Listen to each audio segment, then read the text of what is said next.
everybody, and welcome to the 13th and final episode of Backstaged The Series. This is the world premiere of the Season 1 finale and, in all likelihood, series finale of Upstaged The Series. And I could not be more thrilled to have co-creator, cinematographer, editor, lead actor, best friend, Joel Bennett with me today. What's up, Joel? Hey, what's going on, Jeff? How you doing? How's your quarantine going? Quarantine has been a trip. It's not what I want to do. Let's just say that. I miss acting. I miss doing all sorts of things. I'm currently battling cancer, and I'm winning, but it's still a long road ahead of me. And by the time this video gets released, I will be in the hospital getting ready for my bone marrow transplant. So, quarantine could be better. But hopefully, I know everyone's suffering through quarantine as well, and hopefully we'll be getting out of this sooner rather than later, and we'll be able to get back onto our lives of creating and telling stories for the masses. Yes. How's your quarantine, Jeff Cook? Going great. Could be happy. Feeling good, looking good, doing everything I'm going to do. Oh, excellent. Good. No, good. We actually had a whole summer of fun and excitement planned. COVID and other things have put a dent in it, but we carry on because that's what we do as humans and as creators. And I couldn't be more proud of you and the fight that you are engaged in right now, and the attitude with which you approach life and this experience. And you're a credit to the human race, Joel Bennett. I just want everybody to know that right now. Oh, well, that's nice. If it wasn't for COVID, I'd spoon you. What stopped you before? I don't understand. Let's not talk about Branson, shall we?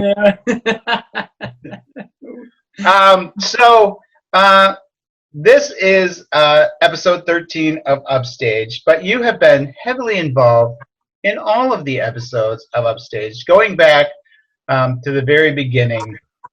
Talk about some of the thought processes you had from the very start when we first got together and started working on the possibility that Upstage would become more than just a bunch of scripts that I had written. So since this is an interesting experience, because this has been an odyssey that Jeff and I have been on since 2016, actually. As we know.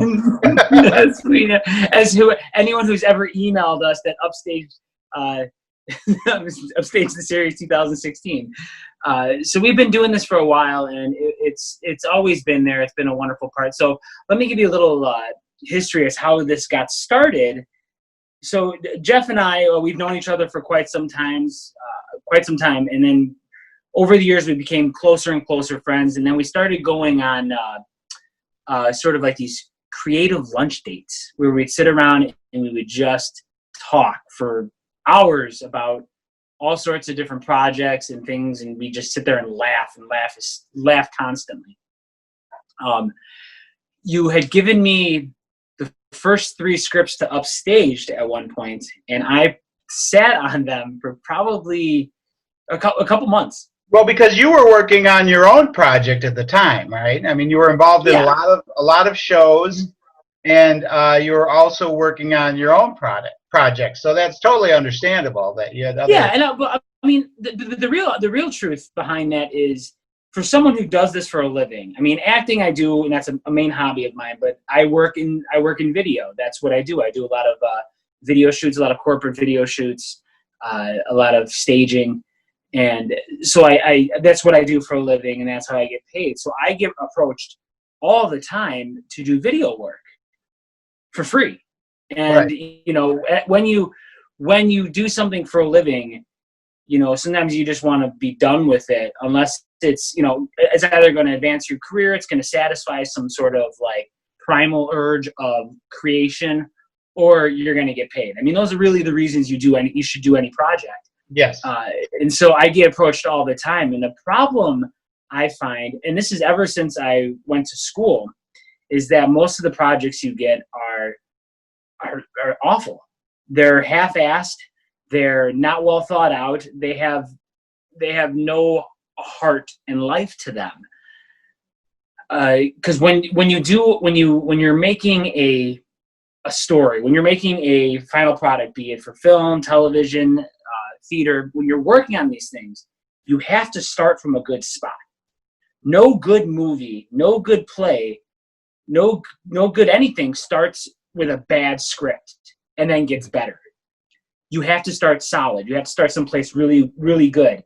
You have to have a good story. And now the end product could suck, or it could be even better, but you have to start someplace solid. So I usually get these scripts, or I get stuff and I'm just like, this is not good.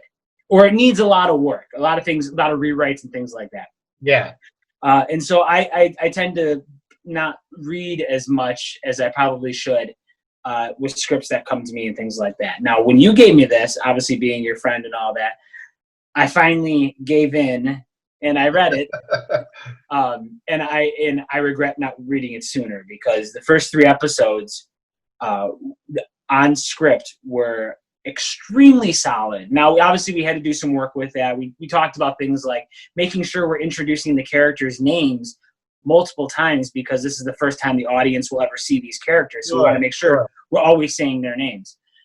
Little stuff like that. But overall, the first 3 episodes were a pretty solid story arc, and I was blown away. I was laughing through them.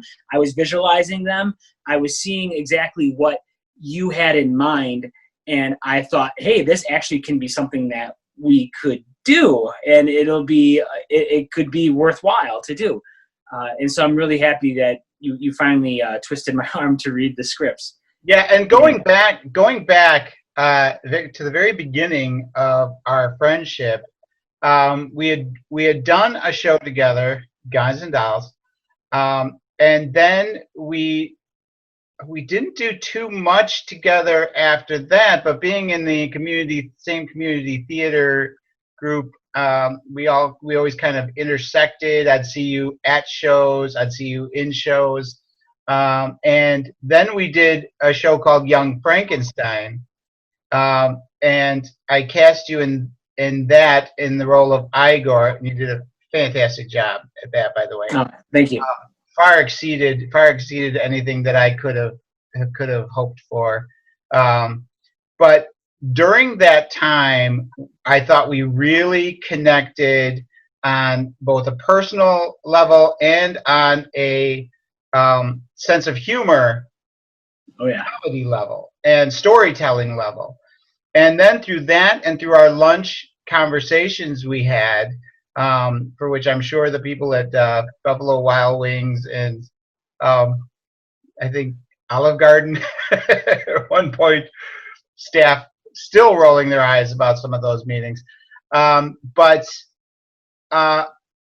we seemed very simpatico from the very beginning on how to tell a story and what was funny, and that's why when I finished Upstaged, the first 3 episodes, your knowledge and experience coming from the filmmaking industry and video production industry really took what I had written and brought it to a place where it could be made a reality. And that's why I really consider this to be a complete partnership and co-creation of a series, because while initially I had developed the plot and the characters, which over time and working together and with the actors transformed beyond my wildest dreams into real life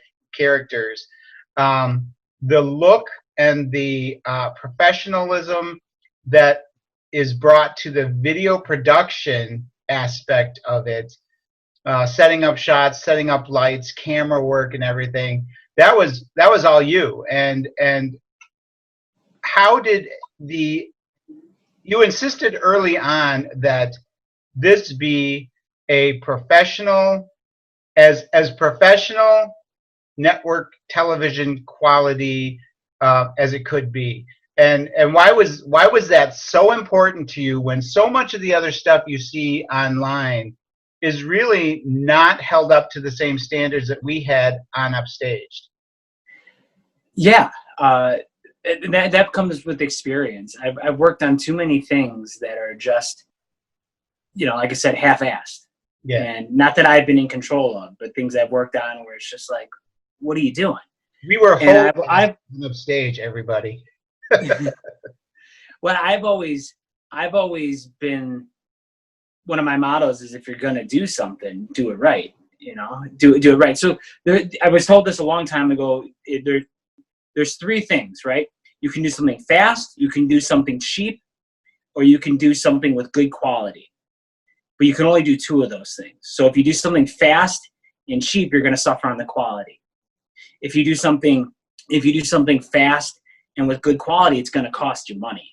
So we had to factor in sort of what we had as our opportunity. So we didn't have a huge budget, so we're going to have to do things on the cheap. But we want to do things of high quality, so it's going to take us a little bit longer. It's going to take us a little bit more time to get things right.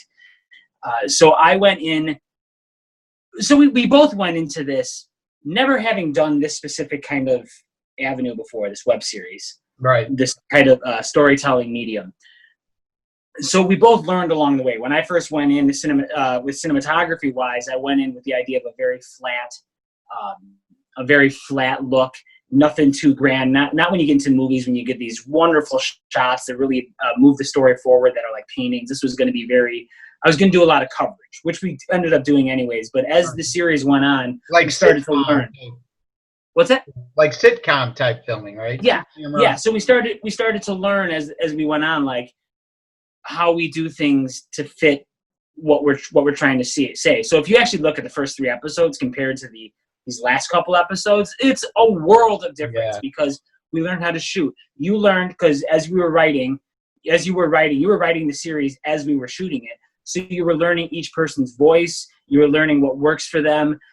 And so that was really working. You were also learning to direct for television along the way. So you can actually see performances becoming better because you were learning the craft of directing. Yes. The same with my acting and editing, because I would be editing these as well. And so I would see certain things that I was doing or actors were doing that I would then learn on set how to take advantage or get rid of the problems that we're having. Yeah.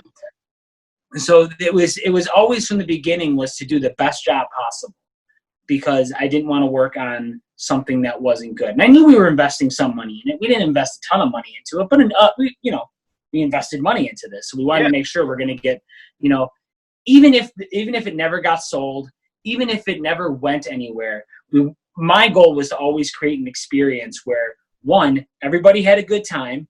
2, which was everyone had a good time because it was with us. Right. I mean, how could you not? Right. Yeah. 2, and I told you this in the beginning, making sure we always had food. Always had food, because we had a lot of people working for free.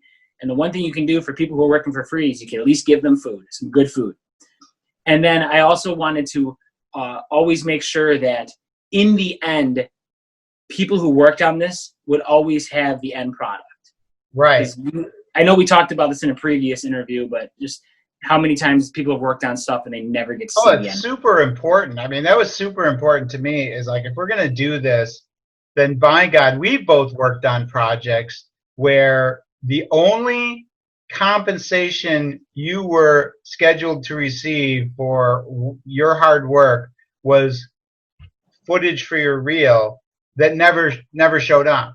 Mm-hmm. So the one incentive you had to do a project as a favor for somebody, they stiffed you on.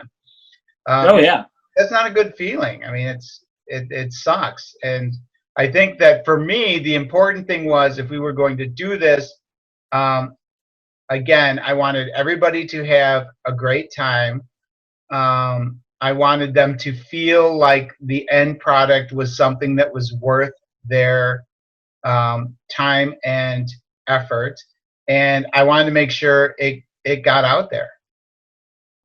So let me ask you, Jeff, if we had to do this all over again from the start, knowing what you know now, what would you have done differently?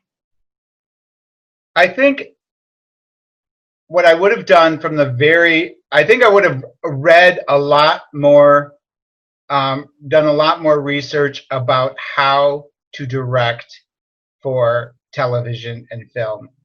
I feel like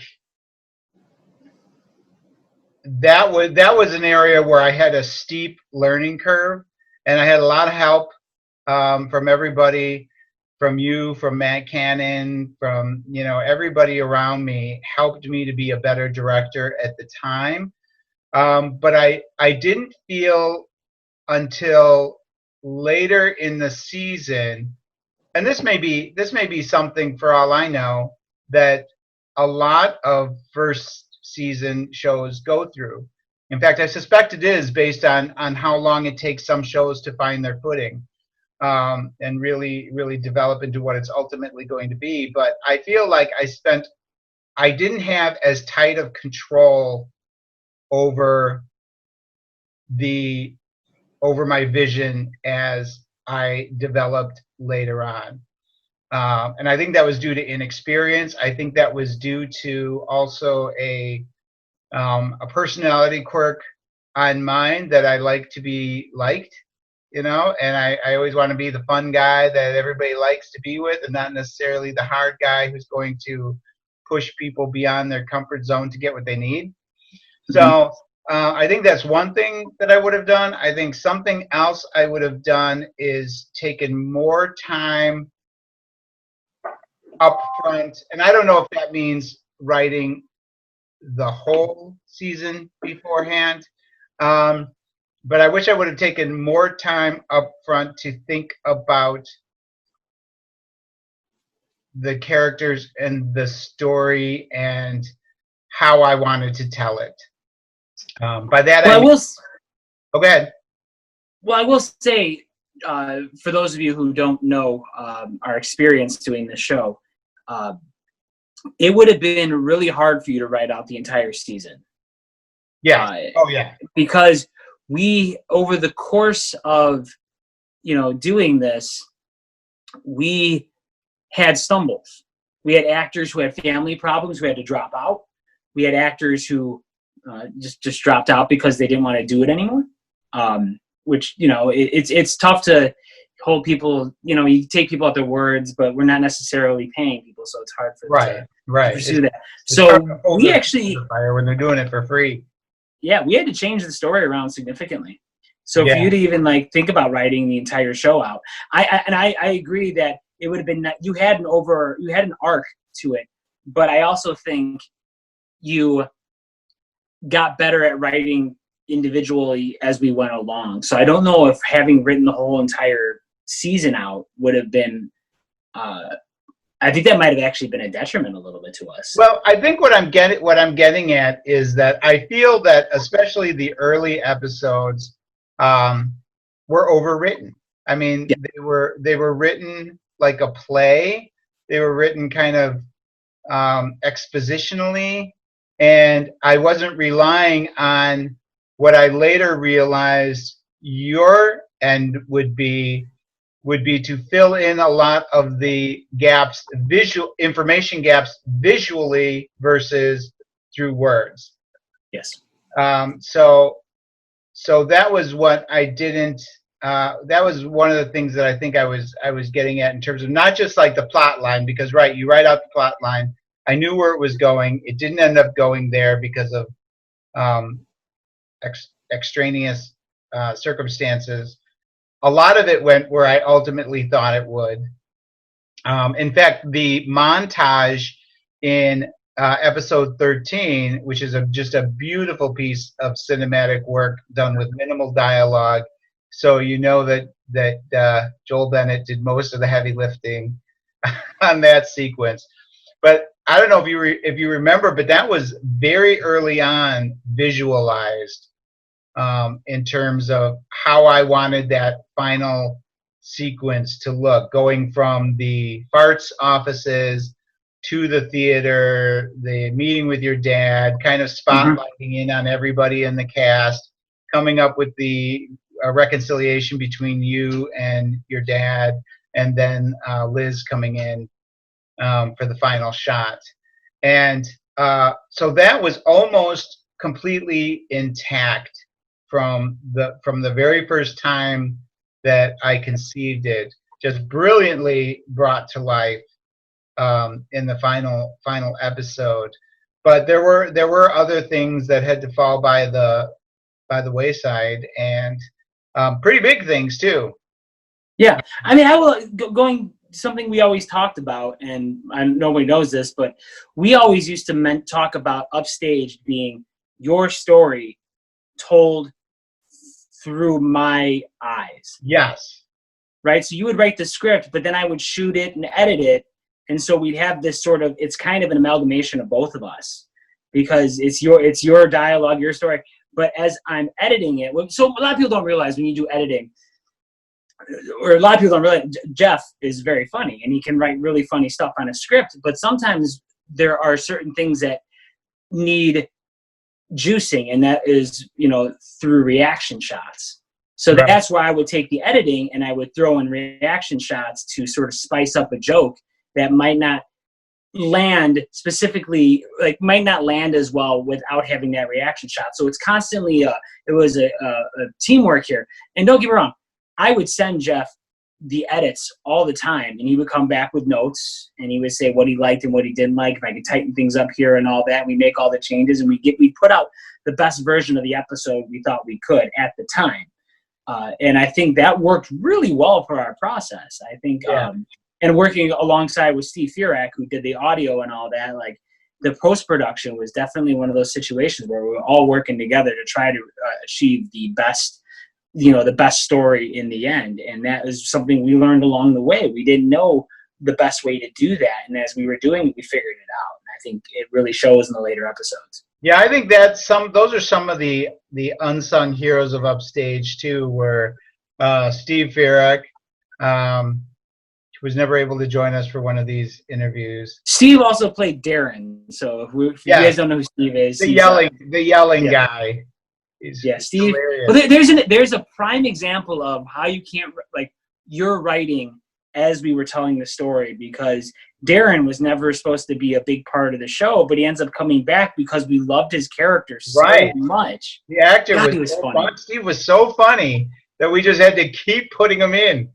Oh, it was brilliant. It would make us laugh and laugh. I remember when I don't know if I mentioned this in the other interview, but I remember just when we auditioned him for the part, because we couldn't find someone to fit this part. You wrote the character of Darren for me. Yes. Because I'm a lover. What's that? You love yelly, angry people. Anger humor is brilliant. And so you wrote the character for me, but when we would audition, there wasn't anyone who could translate that anger into funny, because it's a hard thing to do. That's probably, I think personally, that's one of the hardest things to do in comedy, is play anger and play it funny. I've learned that through directing and acting as well, is that it's hard to play angry funny. But so you wrote this character, and I loved it, but we couldn't get anyone to do it. And then a friend of ours recommended, why don't we audition Steve, who was our sound guy? And he came in, and we were in this church with these really low tables with these really small chairs we had to sit on. And he just, because we were doing a rehearsal that day, because that was the other thing I wanted when we were doing this, I insisted on having rehearsals. Because a lot of times when you do these indie shows, you go in and you just go and do it. I wanted to give you a chance to sit down with the actors and figure out blocking and figure out timing and things like that. And so I insisted on rehearsals. So we had him come to one of the rehearsals, and we auditioned him, and he just blew us out. He just blew us away. Yeah. So another one of the unsung heroes I wanted to mention is Josh McKinney, who was responsible, and that was another person that you brought in, Joel, responsible for all of the music, except for the last. Yeah, there was a couple of areas here where Steve filled in. Yeah, Steve filled in for a couple of audio tracks here and there for music, because they're both very talented musicians. Josh wrote the theme song for Upstage, which I'm still extraordinarily proud of. We had many a conversation about what that theme song was supposed to represent and what we ended up coming with. I came at him with the theme song from Downton Abbey, and the idea that if you listen to the theme song of Downton Abbey, there's a bass line and a treble line, where the treble line is the aristocrats living upstairs, and the bass line is the help who works in the kitchens and stuff like that, and it together. And so I came to Josh and I was like, I was hoping for something along the lines of, on the outside, it's this pristine building. It's the Woodstock Opera House. It's the Calhoun Theater. It looks great, but on the inside, it's chaos. And so can you figure out how to put that into a theme song? And we went back and forth. You and I and him, we went back and forth on a theme song until we hit it. And I think the theme song is wonderful. Wonderful. Yeah. Yeah. One of the things that I also wanted to mention was our set dressers. I know that production design. I'm sorry, production design. Set dresser, Mm-hmm. That's a theater term. I guess, is it even a theater term? I don't know. Yep. Maybe something I made up. But Victoria Ross early on, Christy and Karen later on, and all of the volunteers and everybody who contributed to the look and feel of Upstaged. There was a lot going on. Even that you and I, as busy as we were, and you were probably 10 times busier than I in actually physical creative demands. There was a lot of stuff that we really just kind of left to other people to take care of, and every one of them came through. I mean, brilliantly. I can't remember any time when we were left in the lurch because something wasn't done that we needed to have done for a shot or anything. Can you? No. So when the way film works, or television, or the visual medium, you have people who are specific artists in their field and what they do. Now, I knew what I was doing for the most part with cinematography and editing, and I knew you as writing and then directing. We were going to work together on that to make sure we got you up to speed, as you talked about the learning curve. One of the more important people on a set is the production designer. The production designer takes care of everything from the look, the props, the costumes, how everything, the way it's all laid out. Luckily, we were shooting the Opera House, so there's already a lot of production design already in place. But I knew it was going to be a trick to find someone to do production design, because that is not something, you don't just find production designers just hanging around. We really had to find someone who would be interested in learning the art of production design and, growing with us as we did this sort of thing. So we brought in Victoria to start off, and she did a great job learning things. She had life come up, because this all took place over the course of a year and a half, I want to say, of shooting. Oh yeah. So yeah. So we it was a huge commitment for a lot of people. So she ended up having to tail off. Karen and Christy came in, and then we had Tegan come in near the end, and Tegan, love Tegan, and she did a great job. She did a great job too. So it was fine. But it's not just that. It's all the little. You got to trust artists to be artists. Like Steve is an artist with sound. You have to trust these people to do their jobs, because we can't do everyone's jobs, because that's impossible. Now I have an understanding of a lot of jobs, what they can do, but the technicalities kind of leave me. I don't know how to get the best sound. I don't know all the equipment that goes with sound, but I know sound, what it can do and how it's supposed to work. Costumes, I'm not the best at knowing what costumes someone should wear to tell a story through their costume, but you rely on the artist to do that, right? So I'm very happy that we had a lot of great artists who worked on this project, who we could trust and let them do their thing. And by the way, I'm not just talking about artists. I should also mention like Christy and her organizational skills, like her ability to put together a schedule. I know I worked with Christy numerous times on trying to fit everyone's individual schedule into a situation where we could film in the Opera House, because we could only film in certain areas at specific times. Right, and we had to make sure the sun, the continuity, the sun was okay through the windows. I remember there was a situation one time where we were going to shoot down in the box office with Mrs. Ogilvy, Mary Barrett, who was fantastic as Mrs. Ogilvy. I think she's one of the unsung heroes of the show. Yes. We were supposed to shoot down there, and next door was this place called Stage Left, which is the cafe we use. They had a band in there. And so the bass was just pounding through, and we sat around, you, myself, Christy, I think Karen was there, I'm not sure. And we had to actually step away from all the actors and talk about what we were going to do because we couldn't shoot there because the audio was going to be unusable. And we had to return the equipment the next day. So we had to figure out how we were going to shoot this. So we all came back in the morning. The Opera House was great. We ended up shooting there in the morning. The actors were able to show up, and we got the scene shot. But it was one of those situations where it was a scheduling nightmare, and we had no idea that there was going to be a band in there that was going to be playing that loud, and we had to figure these things out. And so that's the art of organization, that we were able to do things the next day and still get everything accomplished that we needed to get accomplished. Yeah, I feel like that was the egg throwing episode. Mm-hmm. So they actually had to come back and get re-egged the next morning, right? They did. They did. We had to put like egg in their hair and all that kind of stuff. Yeah. Just come out and shoot for 2 or 3 hours, get a bunch of egg in your hair, and then go home.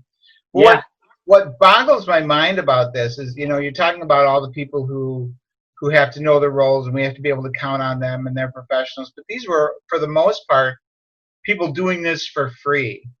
You know what I mean? And the fact that we for the most part did not ever have. I mean, I think we only had 2 or 3 people throughout the whole year and a half shoot 13 episodes who, for one reason or another, left the production. Yeah, I will say. I mean, just to interrupt, I will say we had more people behind the scenes leave, and the only reason I bring that up is because when you do a project like this, the people who get the credit are either obviously the people like you and me, and then the actors.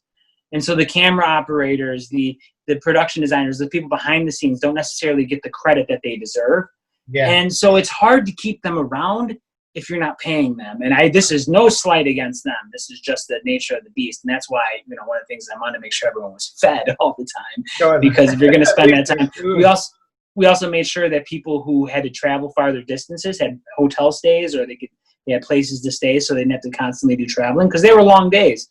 But as far as actors, I mean, you can, if you watch the show, you can get an idea of what actors stuck around and what actors didn't. But that one, those actors, they have other things going on, and family issues popped up, and I don't hold it against them at all. The only actor I hold anything against is Ed Asner. So yeah, well, he owes us big time. For those of you who don't know the story, nobody knows Ed Asner. Ed Asner was appearing at the Opera House while we were shooting episodes, I believe 4, 5, and 6, and I think it was April of 2017, and we had been in touch. The Opera House got us in touch with his representative, and conversations were had. And Ed Asner was scheduled to do a cameo, was excited about doing a cameo in an episode of Upstage the Series. Unfortunately, due to circumstances in his scheduling, and including the passing of Mary Tyler Moore in that same time period, his schedule changed. He was unable to do it, and he earned the undying enmity of myself. Joel's probably a little more forgiving, but I don't know. Maybe not. Ed Asner makes an appearance a couple of times, and he does. Keep an eye on episode 13 for an Ed Asner small cameo that he makes in there. Nothing terrible. There's also a mention in episode 12. Yeah, what was Ed Asner's cameo supposed to be? We had talked about different things. From him coming into auditioning, and or being an employee of the theater who wants to audition or something, and you just tell them to get out. I also actually wasn't it. wasn't it supposed to be? I remember vaguely. He was actually supposed to be Ed Asner, and we're like, we really need help getting this off the ground. And Ed Asner walks in, and Billy's like, get out of here, Ed Asner. Nobody wants your help. Any one of those would have been solid gold. Solid. That would have ensured us a win at the Ozark Mountain Web Fest too, where we were nominated for best pilot and lost to what's her face's nephew, the girl from Terminator. Sarah Connor? Yeah, Sarah Connor. Her nephew, and she was starring in it. So Linda Hamilton. Linda Hamilton's nephew made a web series. She was starring in it. And so we You win some, you lose some. Although you beat Rainn Wilson in the Broadway World Best Actor category in 2019, 2018, what was that? I don't need to brag about it or anything, but Please do. Yeah, yeah. I don't want to talk about that because I'll talk about that all day long, Jeff. Rainn Wilson, you suck. No, he doesn't suck. We love you, Rainn. We love you, Rainn. Rainn Wilson, please do not go on Twitter and trash us. Please, actually, no, do. We'll take the press. We'll take. What if the thumbs down we got was Rainn Wilson?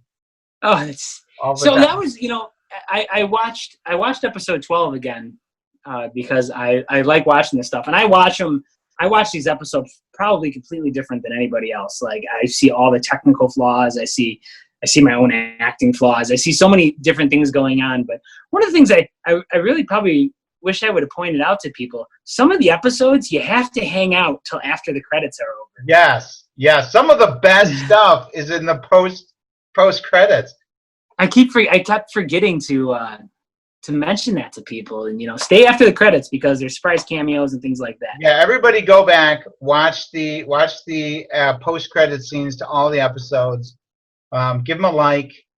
All of them don't have post credit scenes, but there's but you never know which ones do and which ones don't. So watch them all again. Yeah.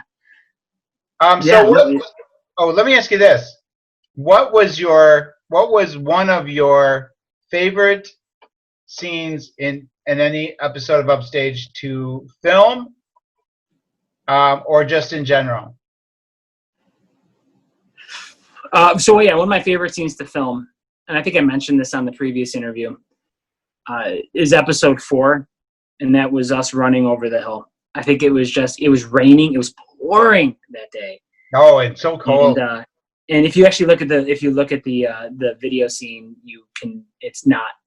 I got rid of the rain, and it's a shiny day, but it's really pouring rain, and that was a lot of fun to shoot with all the extras. So I think I mentioned that previously. It's really hard to say what my favorite scene was to shoot. I mean, I go back to the first scene we shot, which was the Les Mis. The Les Mis sequence, and I thought that was just a joy to shoot, to get in costume and then to sort of design that scene as we went along. Well, that wasn't the first scene we shot. No, you're right. The first scenes we shot were the outdoor scenes. Outdoors. I was talking to Shannon in our last interview about what a miserably cold day that was. Looks beautiful on film. But it was like 15 degrees outside. Oh, we would run inside the building to warm up, or run in our car. Yeah, sit in our car. That is also, if you look, that is one of, I believe, 2 cameos from Jeff Cook. What's the other one? I thought that was my only cameo. You actually make a cameo. So when we shot Regally Blonde, there's actually a scene in episode 13. So if you have not watched episode 13 yet and you're watching this, then don't do that. Always watch the episode before you listen to the behind the scenes interview. But there is a shot of the audience from Regally Blonde, and you are one of the members of the audience. Oh, I forgot. Do you remember that? Yeah. No, I totally forgot about that. Yeah, you're in the audience. I mean, you can't really tell it. What was my acting in that scene? The acting was fine. What really sold it was the costume, and that was the Canadian jumpsuit Yeah. The all denim Canadian jumpsuit. That's my signature look, really. Mm-hmm. Like, no, I think one of my favorite scenes to shoot, because I really enjoyed it a lot. I enjoyed it a lot, but we shot a scene with Shannon Mayhall and myself at a restaurant, and my wife, Kelsey, she was the waitress in there, and I got to waste time on camera while everyone says action and we're doing the thing. She walks up and I'm like, "You're beautiful." It's a stupid little thing I did. We had to call cut, but I was like, you know what? I could do that because I felt like I could. And it was a really sweet moment. Oh, yeah. And a good memory for me. As the co-creator of the series, you have all the power that you ever want to do anything. Yeah. And I mean, that goes back to, just the control we had over this. We really never had any blow-ups or anything like that between you and I creatively or between any of the actors or anything like that. I think I got heated once, and that was because as I'm acting in this, I'm also shooting it. And that's not something you should do. It's not a good idea. That's why I had some really good camera operators, but I'm also lighting it and getting everything set up. And I remember it's a lot on your shoulders. Yeah, I remember being in the office and everyone. I was trying to get moving forward, and everyone was just yapping and having a great time, and which is fine. But I could not focus. Eventually, I was like, everyone needs to stop talking so I could figure out how we're going to shoot this without breaking 180 or how I'm going to get into the editing suite and miss a shot or something like that. And I really didn't raise my voice or anything like that. But I remember specifically being like, we got to get this hurried because we're on a time schedule here. Otherwise, we're going to be here till 1 a.m. paying extra money to rent the space, and I didn't want to have to do that. That was the only time I ever got really heated myself, and I can't think of any other time that anything really negative. Oh, you know what else I really enjoyed filming? Now that we're just reminiscing, I enjoyed filming in the Catacombs. Oh yeah. That was a lot more complex than I thought it was going to be. Yeah, but what worked with it was, outside of all the outstanding performances, we lit that entirely with iPhones. Right, not iPhones necessarily. Some people may have had cell phones. Yeah. iPhone, if you'd like to become a advertiser of Upstage, we will say only iPhone from now on. Please, God, give us a ring. Dude, you know how many scenes are in Upstaged the series where I had to remove labels in post-production, especially laptops when they fold up and you have the and you see the Apple logo on it. Yeah, I had to go through and digitally remove it, and that was just hours of my life just taken away to get rid of an Apple logo. Yeah, but no, I enjoyed shooting in the Catacombs. I thought it was a really fun shoot because we had to tell the actors when someone's talking, you have to turn your iPhone to face them so we can get light on them. And I think it came out really well. And it was almost choreography that we had to do with the actors in terms of who was speaking, who was going to light them, when they were going to light them, and what everybody else was doing during. One of my favorite sequences is in the Catacombs is in the Phantom of the Opera when they're singing Music of the Night, and we're doing that slow pan of all the faces, and lighting that must have been super tricky to make sure that everybody was lit in that semi. And then you have Dwayne at the end just blubbering. Well, they're all lighting themselves. With their it doesn't make any sense in the actual world we live in. No one holds up a phone to themselves to light their face. But in the world we were making, that was totally acceptable, and you don't actually notice it. So yeah, I always loved whenever we left the opera house. There were only a handful of times we shot at DC Cobbs, we shot at Emmerson Park. For the hill, we shot in the alley next to the opera house and the alley next to DC Cobbs for the dog chasing bits. Mm-hmm. And we shot outside on the stairs of the opera house a couple of times. The Waverly Place we shot at. We shot at the restaurant. Ballroom. Yep. The restaurant. every place we shot at is no longer there. I think. Except TC Cobb's, best burgers. TC Cobb's, yep. I just feel like whenever we were shooting outdoors, I felt like we were an official Hollywood type film, you know, because we'd have all the camera stuff, we'd have platforms, we'd have, you know, passerby stopping and watching what we were doing. I just always really enjoyed those shoots whenever we did that. My only regret is we never got to shoot in the bell tower, but that was structurally unsafe for the weight of cameras and actors and everything. So sure.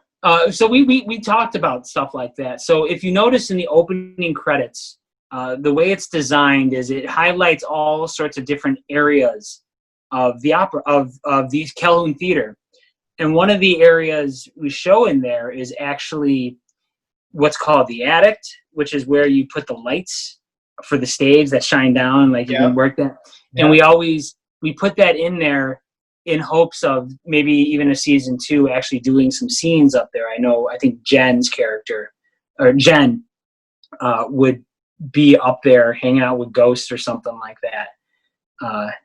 So let me ask you, Jeff. So season 2, yes, if it were to ever happen, and I know we've talked about this numerous times, and the only way it's going to happen is if someone pays us money to do it. Yes, because it's a commitment that we need money for. A lot of money. And what's any ideas? We need to double our budget from season 1. Well, I think more than that, because I'd like to get paid to do it. You mean story ideas? Yeah, any story ideas? Well, I had set up a lot of stuff in season 1 that was going to play out throughout season 2. And that involved the fact that the main plot of season 2 was going to be that now Liz owns the Calhoun Theater. And they are now part and parcel responsible for everything that happens in it. And a lot of that was going to base a lot of the shift in dynamics. So whereas in season 1, everybody was kind of co-workers working together, in season 2 they have to become something else, because now they're, like I said, they're responsible, and you have the dynamic that changes between Liz and Billy. You have the dynamic that changes between Liz and Michael now that he's not in charge anymore. And in the meantime, you have other characters that are would be continuing to grow and develop in different ways, including, you know, Terry deciding that she wants to become an actress and going through that whole the process of how one goes from having no experience as an actor to becoming, you know, fairly accomplished at it. And there were some other minor plot stories that would involve possibly more dogs and children that you would love to. Well, I know. You had talked about there's the other theater company. Now there's Farts out there, but there was the other theater company. Hearts Alive. Hearts Alive, which we only got to hear the voices of. We never got to develop that. And by the way, those voices are Joel Bennett and his brother Jerry Bennett. And that was initially going to be an ongoing thing, this competition between the Calhoun Theater and the Arts Alive Theater, that never really had a chance to develop over season 1.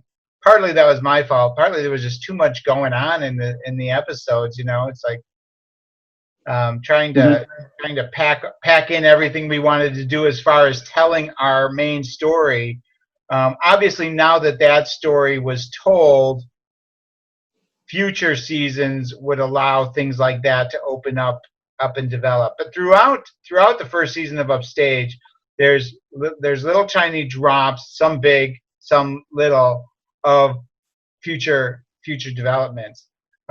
Since then, we've had, you know, cast members move away. We've lost some of our cast members, and like I said, A meteorite has come in and destroyed the Calhoun Theater. That was the main plot for season 2, is that a meteorite comes and hits the Calhoun Theater and wipes out half the cast, and then and then we have to recast everybody. We also talked about, this was an episode that I would be really interested in doing. Well, there's a couple of things. We talked about doing sort of like really small one-offs, like, so people who aren't familiar, this where we shot was where they filmed Groundhog Day. We always talked about the possibility of doing a Groundhog Day episode, a time loop episode, which I thought would have been a cool idea. The other idea we thought about was doing a historical piece where we actually get to see Eliza and going back to the early 1900s and shooting everything from the 1900s, like everyone's in the clothes, but the actors being the characters. Oh yeah, I would have a fake mustache on, kind of thing. Right, and we also talked about doing a musical episode. Oh yeah, that was going to probably kick off season 2. Was our thought that we'd have our musical episode. So there was a lot we could do to play with it, but again, folks out there, fans of Upstaged, send us your money. Send us all your money. Nice. Yeah, and we will continue to spend it wisely. Well, I know we're getting near the end of our time here. What I want to know, Jeff, is your overall how you feel about the experience of creating Upstaged, and what you hoped, where we succeeded, where we failed. How do you feel about it? I could not be prouder of the work that we did in Upstaged. Obviously, watching individual episodes, I see things I wish I had done differently. I see lines I wish I would have written differently, performances I wish I would have directed differently. But overall, and admittedly, I'm biased when I'm watching it.